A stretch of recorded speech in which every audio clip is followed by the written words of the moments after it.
কবুতর পেয়ার দেওয়ার সঠিক নিয়ম। কবুতর পেয়ার দেওয়ার সময় কবুতরের মাথার শেপ দুইটি খেয়াল রাখবেন, নর এবং মাদির। নরের মাথার শেপ এবং মাদির মাথার শেপ দুইটি একই রকম দেওয়ার চেষ্টা করবেন।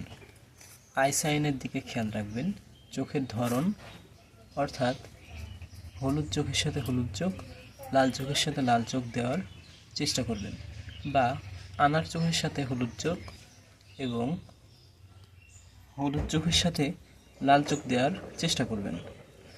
এর ফলে আপনারা যে সকল বাচ্চা করতে পারবেন সেগুলো আশা করা যায় অনেক ভালো রেজাল্ট করবে। কবুতরের হাইটের দিকে খেয়াল রাখবেন, অর্থাৎ কিছু কিছু কবুতর থাকে খাটো এবং অনেক স্ট্রং, আবার কিছু কিছু কবুতর থাকে অনেক লম্বাটে ধরনের উঁচু।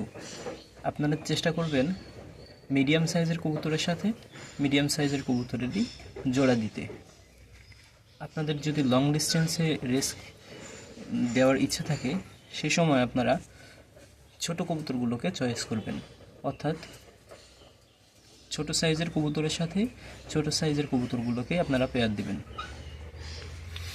আবার যদি আপনারা শর্ট ডিস্টেন্সে রেস খেলতে চান সে সময় একটু মিডিয়াম সাইজের কবুতরের সাথে বড় সাইজ, যেগুলো বিগ সাইজের কবুতর হয়ে থাকে শর্ট ব্যালেন্সের, সে সকল কবুতরগুলোকে জোড়া দিবেন।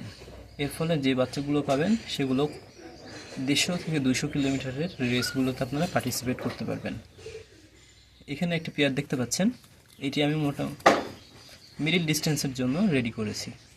এই পেয়ার এখানকার কবুতর দুইটির আই সাইন দেখেন।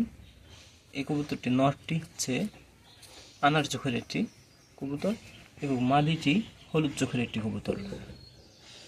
দুইটিরই মাথার শেপ প্রায় একই রকম।